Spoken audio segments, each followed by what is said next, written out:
Welcome to Sports Talk Southwest Edition, coming at you live from Hobbs, New Mexico. We've got a great show in store for you today, featuring special guests from the coaches from the University of Southwest, the Mustangs. Coaches Priscilla Morgan, Sanitra Jackson, B. Casey, and last but not least, Robert Sajimba. Fasten your seatbelts, put on your tray tables, seat backs in their upright positions, and as we take off with today's host, Leah Wilson.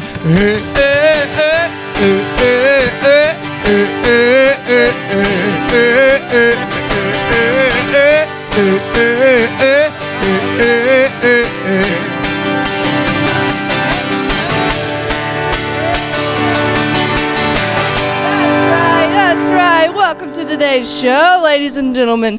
We are thrilled to have with us some wonderful coaches from the University of the Southwest. Let's hear it one more time for those coaches.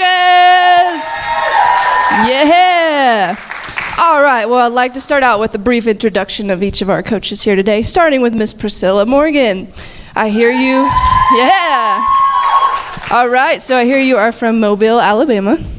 You were raised Southern Baptist, played college volleyball, interned at Chick-fil-A, married a Yankee, have 2 black lab children, have lived in 9 different states. Tell you what, is there anything else that you haven't done? Oh, you really have an answer? Oh, okay, all right. Get that woman a mic. Let's see what she's got to say. I haven't skydived. She hasn't skydived. And the crowd says, ooh. White check. I don't know if it's going to work or not. Is it on? Testing of your vocal abilities here. All right, you're just going to have to shout. I'm sorry. All right, maybe I'll just have to get up out of my desk chair and move around some here. All right, Miss Sanitra Jackson, moving on to you. I hear they call you Coach J, is that correct? All right, and you're originally from San Antonio, Texas? Okay, and you moved? All right, we got some crazy San Antonians out there. Not sure if that's a real word, but whatever. Okay, so you moved to Hobbs from Oklahoma City, right? Okay. And what's this I hear about you being a professional skater? Can you show some moves? No skates. Oh, I can't handle the pressure. All right. So you've coached both middle school and high school, and now you're stuck with a bunch of college kids that act like middle schoolers, right? Oh, okay, all right. Well, moving on to Coach Robert Sajimba. Originally from Uganda. You have a very simple and easy last name to pronounce, right? Nobody ever says it wrong. You've got 4 kids of your own? All right, not to count your children that are in the audience, the soccer team, those crazy kids. And your wife Katie is here with you today? Is she there? Yeah, all right. Hot shout out to the wife. There she is. All right. How did you do it, Coach Robert? You got her. She's a keeper. Good job. Congratulations. All right, moving along to Coach B. Casey. Jeez. All right, so you're from up north, huh? Say, how do they drink their coffee there? How do you say it? How do you like your coffee? Coffee. All right. So how's the weather there? Is it cold all the time? Oh, blizzard. Okay. And you play professional soccer. You're currently coaching at the college level. And I've heard that you're pretty agile on the field. Right? Except for that one time. Not going to mention it. Okay. All right, let's get down to business. I've got some questions for you guys. And I guess I'll just allow you to use my microphone. All right? So I'm going to start over here with Miss Priscilla. Tell me, how does your faith drive and motivate you with coaching? That's really why I'm here and why I accepted this position, was to be able to use my faith as a platform and what I consider my ministry. Because God did not bless me with the singing ability or dancing like y'all saw. or anything artistic like my other two sisters. So for me, it was like, what can I do? I can play volleyball and I can coach, and so that's a part of that. And being at previous Division I and II state schools where it wasn't open to talk about your faith, and that was a central part of who I am and everything that comes from that, I wanted to come to a place and be able to coach and use that as my forefront, as my platform. Word. All right. How about Miss Coach B over here? How does your faith and drive and motivate you with coaching? Every day that I wake up to motivate and push my players, and my faith really helps, encourages me. It's the forefront, like Coach said, for our job and our daily. I know God put me here to coach my players. They're my everything, and my faith is something that motivates me to be there for them, to be their leader every single day. Word. Okay. Coach Jay, I got a question for you here. How did you develop your personal faith, and what role specifically did sports play in that? Well, my faith was instilled in me as a young child because I'm a PK, a preacher's kid. My dad's a pastor in San Antonio. So I was raised in the church, and I was raised to, believe in the Lord and walk with faith. And what was the question? How did you develop your personal faith, and what role did sports play? Well, sports is really secondary because without, like I said, without the Lord, there's nothing that's possible in this one. So. And I bet when you're out there on the skating rink skating, it's like you're cruising along with Jesus, right? Smooth sailing. The peace of God surpasses all understanding on those skates. Yeah. All right, moving along, Coach Robert. How about you? How did you develop your personal faith, and what role did sports play in that?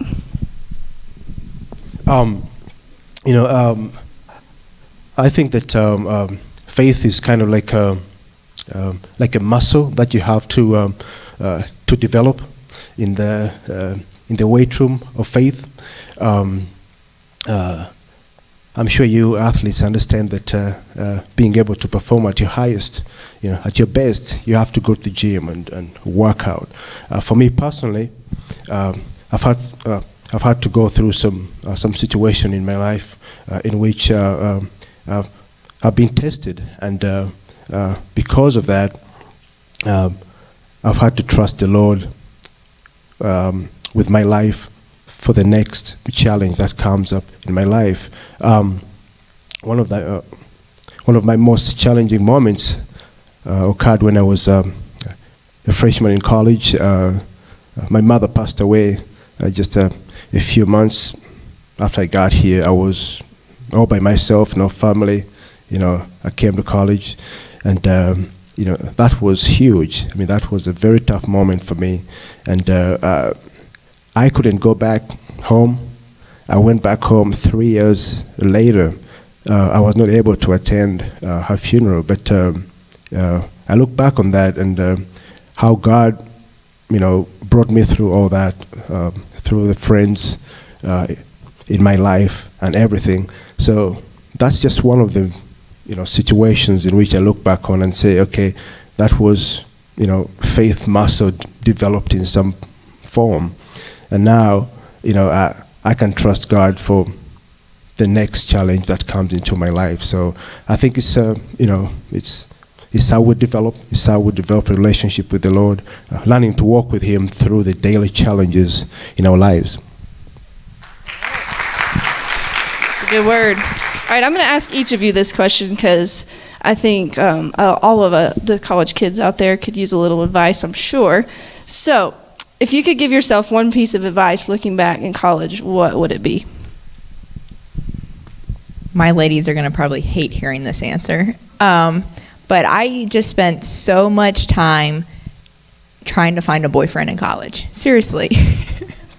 And I didn't even get one to my senior year, and he was a jerk. So, yeah. So if I could go back, I would just try to be more content with myself and with what God wanted to do with me in that moment compared to trying to find fulfillment through somebody else. And it's really funny because after I graduated from college, I finally decided to do just that as I was looking on what do I do with my life now that I have my degree. And I'm not joking, Kelly Clarkson and Avril Lavigne, I have their CDs still that I play on my boombox, ladies. Okay. And the pill, it's called the pill these days. It's different. Coach Jay told me. But anyways, I was like Miss Independent. That was like my song. But what I realized is after I was so gung-ho about being myself and being content with that, that's whenever I met my Yankee husband. And so it was like, okay, now that you finally figured that out, now you get to meet your spouse to have for the rest of your life. So I would say focus more on what God wants to do with you and not so much relationships and all the drama and energy that takes out of you during your college days. Do you think we could have a little demo of Miss Independent sometime? Okay. Next time when we get the band live up here again, we'll have them prepared. Okay, sounds good. All right, Coach Jay, if you could give yourself a piece of advice looking back in college, what would it be? Mine would have been to make better decisions. Being young and naive and dumb, I made a lot of bad choices, and I was kicked out of college. I was, looking for other places to go because of my decisions. So I would just say that for you guys, just to make right decisions, because at the end of the day, they could follow you the rest of your life if you don't make the right choices. So. And Coach Robert, how about your young college self? What advice would you have given yourself looking back? Wow. Looking back, I think I could probably evaluate my circle a little better. Looking back, I think I got in a lot of trouble because I was with a specific group of guys. I think I would evaluate my my circle a little better. And last but most certainly not least, Miss Coach B, what advice would you give yourself looking back in college? Believe it or not, I'm kind of a fast-paced person. I know that's a shocker, being from Jersey and all. I think that it would have really helped me a lot if I was able to slow down and evaluate different situations in my life in regards to academics. I struggled academically. That's why I'm so hard on my players right now, for them to be successful in the classroom. And I think that being academically successful would have helped me to get the patience it was to take more personal time in my faith. And then that's the ultimate. But by taking that step by step, like Coach Robert said, building that muscle by first taking a step back, evaluating my academics, and then going from there, I think I could have taken more personal time and been more devout in my faith. All right. One more question, and I'll let you all volunteer for who wants to answer it. We'll get 2 answers. Do you have a favorite verse or a favorite saying that you say all the time that kind of is special to your heart, and maybe tell a little story why it's special?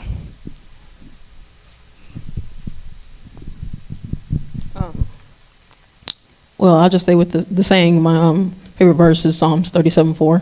Just take delight in the Lord, and He will give you all the desires of thine heart. And then my favorite saying is actually my mom said it to me one day in the car. And we were going to a basketball game, and she said, she told me to be a helper of mankind, and if you can't help somebody, don't hurt them. And that's just something that's resonated in my head since she told me that. Just to be a helper, help people, and if you can't help them, just don't hurt them. So.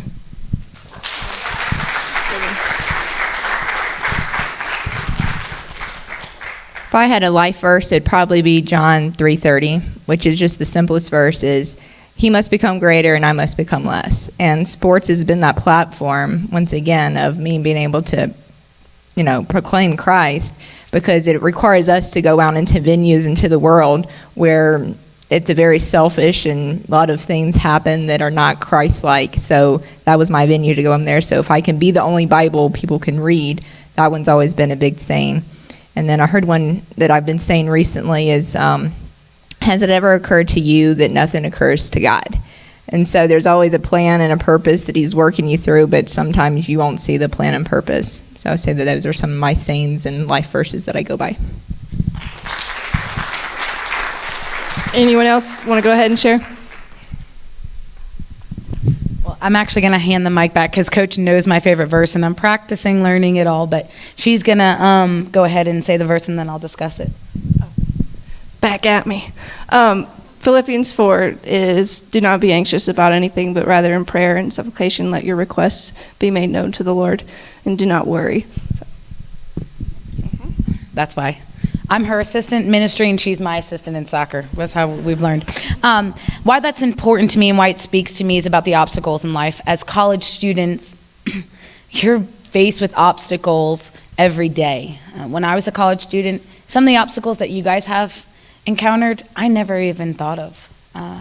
And Coach and I were talking about this morning and how much I respect all of you as students and individuals, because you've got obstacles that I haven't even hit at 30 years old. Yeah, I know I'm 30. And I don't look it. And so, for me, it's important to recognize that when there's an obstacle, the first thing that I need to do is close my eyes and trust in the Lord. And especially these past 2 weeks, as I'm growing in my faith. I was baptized on Monday. Very excited about that. And then last night was able to give my devotional at college night.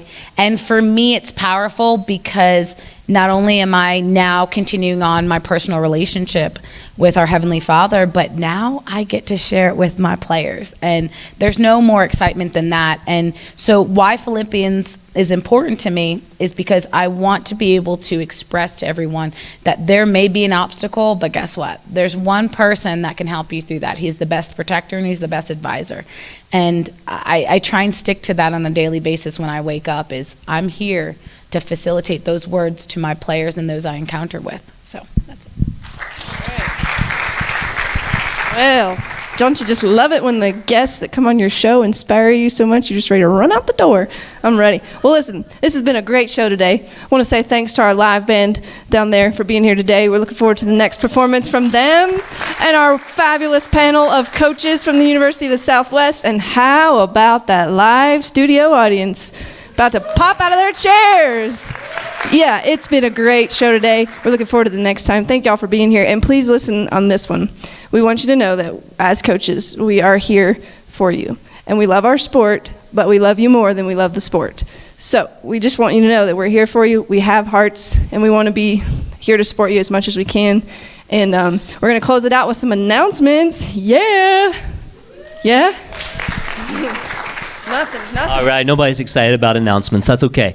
Thank you, coaches. Thank you, Coach Leah. That was fun and awesome. Thanks so much for that. Okay, so I got a few announcements to go over with you guys. Announcement number one, go to church this Sunday, all right? It's Super Bowl, okay? All right, so if y'all been like under a rock or something, Super Bowl is this Sunday, Seattle Seahawks versus the New England Cheaters, and that's going to take place on Sunday. Yeah, watch that, but go to church. If you do not know where to go, you can join me. I'll be preaching at First Baptist Hobbs, and so come join me there. If you don't have any other place to go, a lot of other great churches around here too. Coach Leah teaches Bible study Tuesday night in the dorm, so get with her. College night was last night at Cowboy Junction, and went good. Hope you went there. Okay, good, excellent. All right, last one that I've got. All right, if you are graduating soon or about to be graduating soon and you don't know what you're going to do with your life and you don't want to live with your parents anymore after you graduate and you want some place to go and you want to make a difference, I want to tell you about Catholic Volunteer Network.